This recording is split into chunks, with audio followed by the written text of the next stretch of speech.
किंवा ही रील जर आपण पाहत असाल, आपल्या मुलाला नक्की दाखवायला विसरू नका. स्कॉलरशिपला विचारलेला प्रश्न आहे, अगदी सोप्या भाषेमध्ये समजून सांगतो. पहा काय म्हटलेलं आहे. 3 क्रमवार समसंख्यांची सरासरी 3 गुणिले 6 आहे.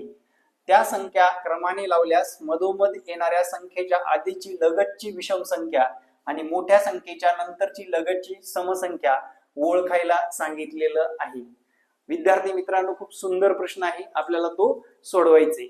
पहा, सर्वात प्रथम लगतच्या आणि सरासरी 18 येणार आहे, सायंत्रिक 18. त्याच्या अगोदरची समसंख्या 16 आहे, त्याच्यानंतरची 20 आहे. ओके, आता मुद्द्याकडे या.